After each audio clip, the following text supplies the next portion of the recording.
we got to react to this trade. I know I gave my initial reaction yesterday. Also did a little video today, more talking about TJ Watt and what happens, like the aftermath from this Jalen Ramsey, Jonnu Smith, Minkah Fitzpatrick blockbuster trade. Like what happens with TJ Watt. But I want to revisit some of the ins and the outs from the trade yesterday.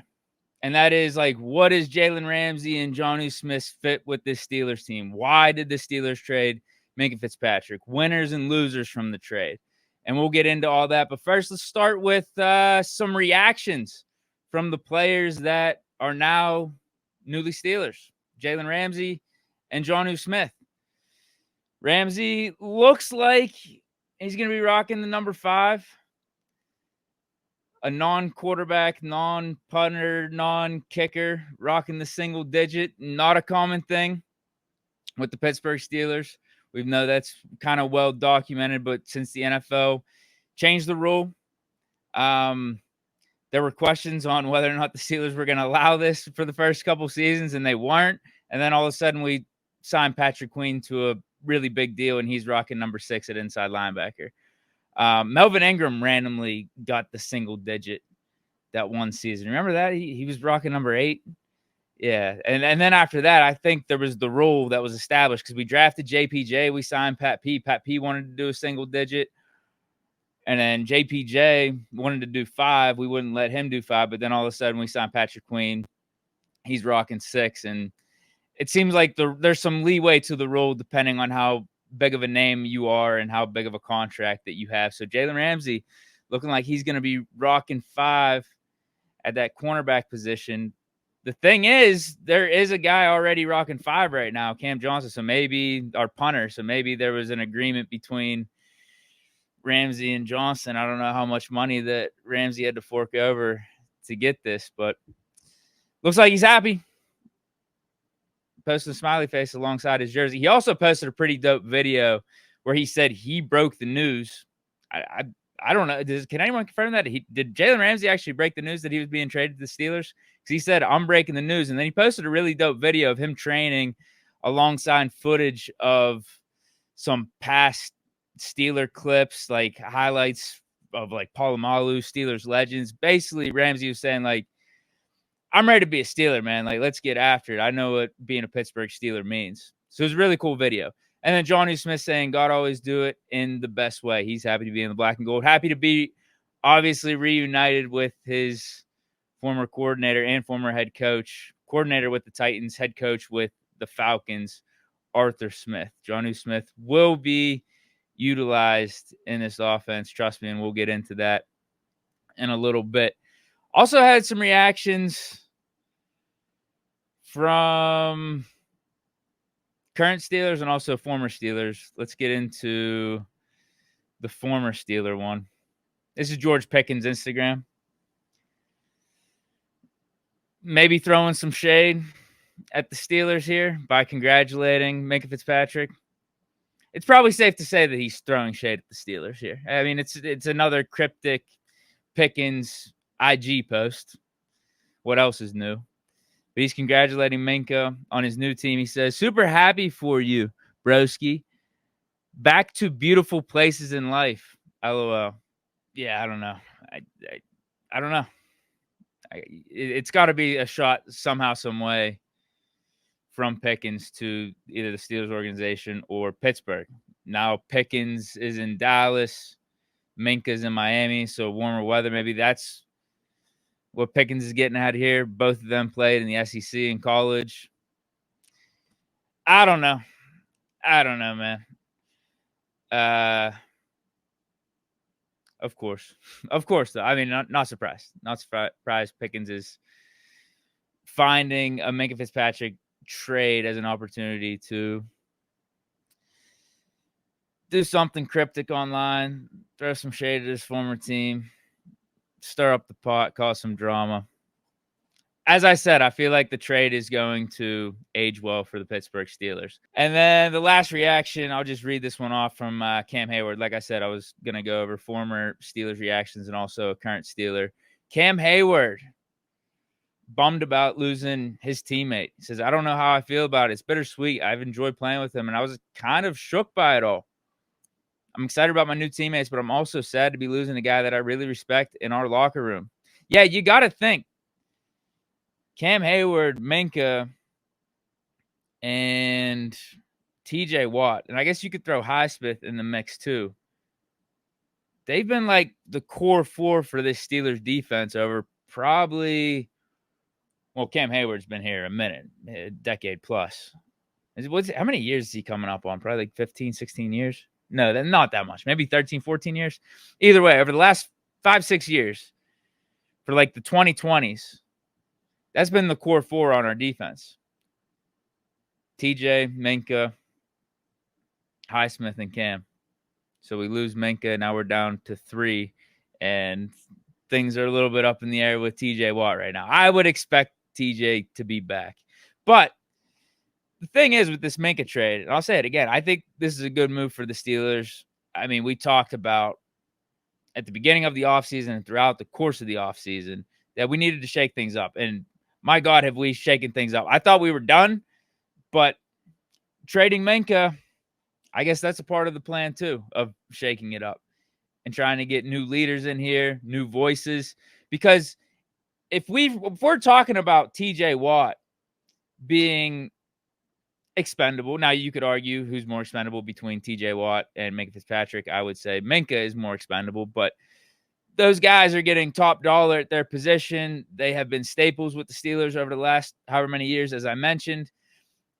And you would think, man, if anyone's untradeable, it's those guys. But if we're talking about TJ Watt, since he's wanting potentially $40 million, wants to match Myles Garrett with the contract, and how the Steelers would be warranted of moving off TJ and trading him because we haven't won a playoff game with TJ and he's getting in his 30s, like, why not make it Fitzpatrick then? We haven't won a playoff game with Minkah either.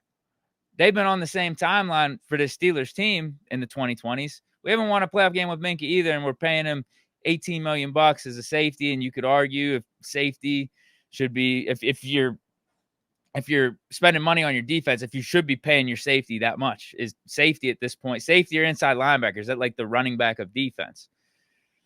So I think it's ultimately going to make sense. I wanted Minkah here. Trust me, I did. I wanted him to be a part of whatever it is we're going through, this rebuild, this retool, trying to get back to the Steeler way, because I think he was the epitome of what it meant to be a Pittsburgh Steeler while he was here.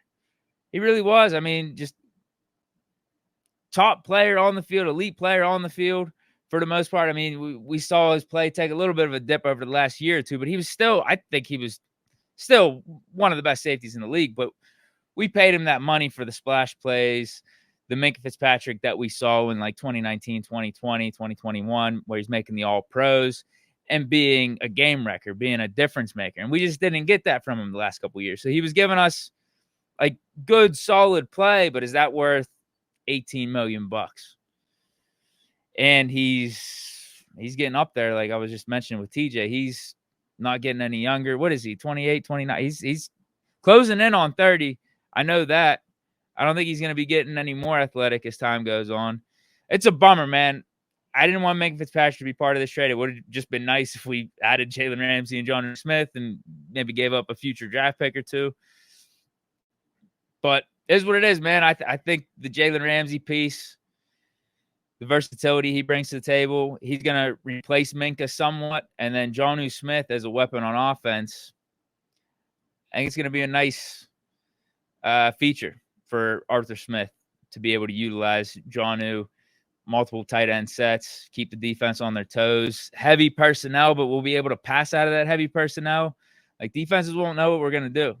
We can motion Jonnu. Like, that's the thing. As a tight end, if you watch him down at Miami, and we talk about Arthur Smith loving to use Jonnu Smith, I think Miami got the most out of him this last year. And they put him in motion. They used him in screens, really good run after.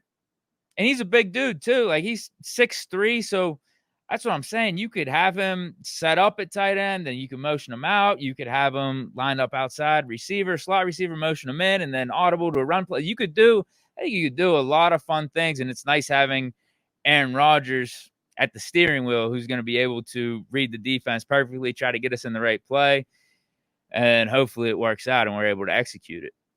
But yeah, let me continue on fit and role and scheme with Jalen Ramsey and Jonnu Smith, how they're going to fit into this mix of everything. Because we got two Pittsburgh reporters, Jerry Dulac, Mark Caboli, sharing some knowledge that they got from their sources. And this first tweet actually is an inside scoop as to how the Steelers got to the point of trading Minkah Fitzpatrick. The Steelers were not actively trying to trade Minkah, but they were willing to listen to any team who showed interest. They felt the absence of splash plays the past 2 years was not commensurate with what they were paying him. I just went over that.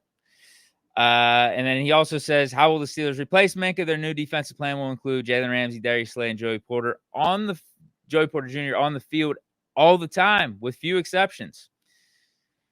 So that could include Darius Slay, Joey Porter on the outside, Jalen Ramsey in the slot. Could include Darius Slay, Joey Porter on the outside, Jalen Ramsey at safety, and we bump up Deshaun Elliott or Juan Thornhill in the slot, or we have Brandon Echols in the slot, Beanie Bishop in the slot. A lot of different combinations you could do. Jalen Ramsey, Joey Porter Jr. on the outside, Darius Slay in the slot. Darius Slay, maybe at safety for a player or two. Maybe that's doing too much, but yeah, when you got those three names, even though they're technically cornerbacks, you find a way to get all three of them on the field, even if one of them's playing technically out of position. But Jalen Ramsey played slot.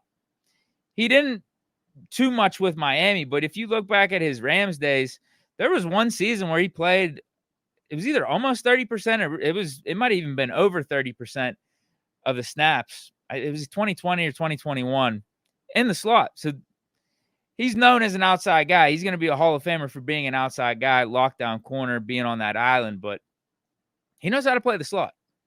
And there's definitely worse guys to put in there as your slot corner than Jalen Ramsey. So I really like this move. I do. I think Jalen Ramsey is going to fit in with the defense. I was calling for it a couple weeks ago. I talked about this. How Jalen Ramsey, like, even though we don't need corner that bad because Darius Slay, Joey Porter Jr. on the outside, we signed Echols, we got Beanie Bishop. Bro, just adding Jalen Ramsey is going hand in hand with the message that you're trying to go all in. I mean, that's what you're really looking for. I think my picture went down. My Penguins, man. That's my Penguins jersey picture. I think the Penguins may have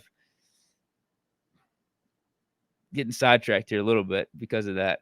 Penguins may have the best jerseys in all of sports, like the whole collection, but that's for another day. I mean, think of all the different variations we've had over the years: the baby blues, the Robo Penguin, the diagonal Pittsburgh, the current jersey. So anyway, back to Ramsey, Slay, and Porter. No, I don't think I really have much more to say on this. Yeah, it's just you're adding Jalen Ramsey. It goes hand in hand with the message of you're going all in. You're turning over every stone. You're trying to make your defense as good as possible, and having Jalen Ramsey there does that for you. And Caboli, he basically says similar things as what Dulac said. What I've been told is the Steelers view Jonnu Smith as a tight end, a slot receiver, and a fullback. They will use him in a very hybrid way in Arthur Smith's offense, and they can see Jalen Ramsey is an outside corner, slot corner, and he could take some snaps at safety. I was seeing Jeremy Fowler on ESPN even say that the Steelers view Jalen Ramsey in a similar vein as Rod Woodson. And we've talked about how Rod Woodson and even Charles Woodson from back in the day went from being elite corners, all-pro, Pro Bowl corners, and then once they hit their like early to mid-30s, started transitioning to safety, and then had this second prime where they became like all-pro and Pro Bowl safeties. So maybe that could be the same thing here with Jalen Ramsey, depending on how long he sticks around. And that's what I wanted to get into next is the contract breakdowns for both Jalen Ramsey and Jonnu. Jalen Ramsey, I didn't realize he's going to be under contract until 2028. Essentially, though, it looks like this could be a 1-year deal because of how this dead cap situated. I'm sorry, I got to lean up so I could read this right here. Yeah, the dead cap for next year, if we cut him, would only be $12 million. So if we wanted to, if it didn't work out, that wouldn't be too big of a price to pay to let go of Jalen Ramsey. But we could also keep him on the roster. The cap hit's only $17 million, and then in 2027, the cap hit is only $19 million. I'm sure there's ways we could finagle some restructures, do another extension if all is well to get those cap hits. But that's really not bad. You almost would, yeah, you could almost maybe look at this as a 2 or 3 year deal, because having Jalen Ramsey for $17 million as a cap hit and $19 million as a cap hit ain't that bad, especially if he transitions to safety and is playing elite. Now, I was just talking about paying Minkah Fitzpatrick that money and how it may not be worth it. But Jalen Ramsey, I think, is more athletic and a more versatile piece. And if it works, it works. You know what I mean? If the chemistry's right, why fix it if it ain't broke? But this isn't, I'll put it to you this way. This isn't something that is devastating to us from a cap standpoint, from the looks of it. Not at all. Yeah, because even that year 3, look at that dead cap. That's $9 million. So you could save $10 million in year 3 by cutting Jalen Ramsey if you wanted it to be a 2-year experiment. You'd only save $5 million in 2026.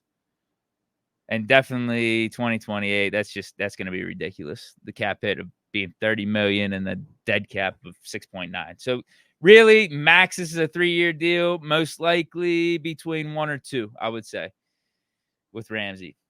And then Jonnu Smith, it doesn't look like the details are all the way out just yet, but he signed a 1-year, $12 million extension. And he's already under contract this year for $4 million. So I think this is kind of like Deshaun Elliott, where we had Deshaun Elliott on the books for a year for, it was like $3 million, but then we gave him the 2-year extension. So he's locked in for 3 years, and like the extension plus what he was already under contract for is just combined. So what I'm thinking is, with this 1-year extension for $12 million, I think that's just added to the $4 million deal that he's on right now. So it's basically like a 2-year deal for $16 million. Now, how they allocate the cap hits and the guarantees and all that, that remains to be seen, obviously, because it doesn't look like there's anything here just yet on Spot Rack for the new deal. But $8 million a year, basically, on an average basis, average per year basis, $8 million per year for Jonnu Smith. And I talked about how if we were going to trade for him, I want that number under 10, because anything above 10, that seems a little steep, even with him coming off of the Pro Bowl year. Like, he's 30 in his own right. He's getting up there in age, and we already have Pat Freiermuth. So it's like, yeah, paying double digits to 2 tight ends, I don't know if that makes too much sense. But if anyone can make sense of it, it would be Arthur Smith, and how he utilizes Jonnu Smith and how he likes to utilize tight ends in his offense. So it's not, I get it's 1 year, $12 million like extension for 2026. But whenever you look at what he's on the books for in 2025, 2026, it's basically like $8 million per year. So it makes the deal, makes the trade even look that much better for the Steelers, I would say. And that's my assessment on it right now. Well, I guess it remains to be seen exactly how all it's going to be worked out. But that's my best guess at it. Maybe Spot Rack will have this updated shortly, and I could go over it in more detail again with the update. But that's what I know right now. That's what I think the Jonnu Smith situation is. Let me get some of these comments here. We got X Concepts 1 in the house. What's good, bro? He's saying insane trade, miss Minkah already, but think that we won the trade. And then you're also referencing Jalen Ramsey getting number 5. Didn't JPJ want number 5? He did, but he couldn't get it. And I'm sure that's because he was a rookie. We give out the single digits to the non-quarterbacks, kickers, and punters if you got a big name and you got a big contract. X Concepts 1 says, GP still obsessed with the X that dumped him. LOL. This is a good point. I brought up how Jonnu Smith was better utilized in Miami than he ever was with Arthur Smith, whether it was the Titans or the Falcons. Concepts brings up that Miami had way better quarterback play with Tua than what Arthur Smith had in Atlanta. Yeah, because that's the thing. Like, Tannehill didn't play bad with the Titans, and Jonnu Smith still didn't have that same production as he did last year in Miami. So, yeah, I would just tip my cap off to McDaniel, and I guess you could say Tua, but, like, Tua was hurt a little bit last year as well. And I was going to say tip my cap to McDaniel and Tua for finding out or figuring out how to use Jonnu Smith in the best way possible, because he was doing stuff that Arthur Smith wasn't even utilizing with the motions and him playing outside, almost playing like more of a receiver, and them using Jonnu Smith a lot with the run after and the screens. So maybe we're going to take some of that and some of how Arthur Smith used Jonnu Smith in the past and, like, combine it together. And he's just going to be a weapon for us. Because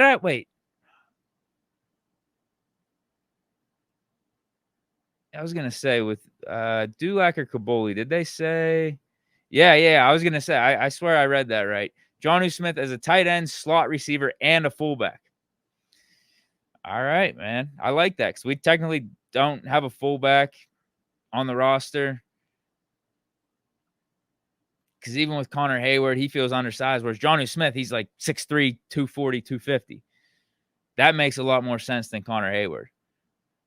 Jonnu Smith at fullback, H-back, tight end, slot receiver. You could even throw him on the outside probably in some red zone packages. We did that with Ebron back in the day. And then last comment from Concepts, would you sign Simmons or Blackman at safety? Would either be a fit here? I would go Justin Simmons if we can. 1-year deal, $5-6 million. I think either could fit. I'm not as familiar with Blackman's game. He's former Indianapolis Colt. But Justin Simmons, I think, free safety, fills that Minkah role perfectly. And you could get him probably for $5-6 million, 1-year deal. If you're that concerned with securing the safety spot and filling that role. I don't know if the Steelers are right now. I think they're going to have Jalen Ramsey do some stuff, but then they also got Juan Thornhill, Deshaun Elliott. We could use another guy, though. I mean, how much faith do we got in Sebastian Castro, the undrafted rookie free agent? We do got Eccles, Beanie Bishop, but they're slot guys. I'm not expecting them to do any safety stuff like Trey Norwood did back in the day. He was like a corner/safety. We probably should sign another guy, because right now it's Elliott, Thornhill, and Killebrew, and then Castro as our fourth. I guess Castro, who would be our fourth safety. Jalen Ramsey. I guess you could throw Jalen Ramsey in the mix. He's just going to be a player. He's just going to be a versatile chess piece for us on defense. I don't know if there's going to be an exact spot you could put him in for the depth chart. Most likely corner. If I had to bet, I would say because based off those tweets from Kaboli or Dulac, it doesn't seem that certain that Jalen Ramsey's making this full-time switch to safety, and that's going to be the majority of his snaps. I would say he still plays majority at corner, and that's going to be divvied up between slot and outside. But then, yeah, some safety. I mean, Pat P was doing some safety for us. Remember at the end of that Pat P season, was that 2022, 2023? Yeah, I think that was 2023. He was doing some safety for us. All right, I think that's it for today's show. I think we covered everything we needed to from this Minkah, Jonnu Smith, Jalen Ramsey blockbuster trade. Who knows what we'll talk about tomorrow? Maybe more TJ Watt stuff. We'll see if we have any more updates on that. But yeah, that's it. Hope you guys enjoyed. Stay chilling. Peace.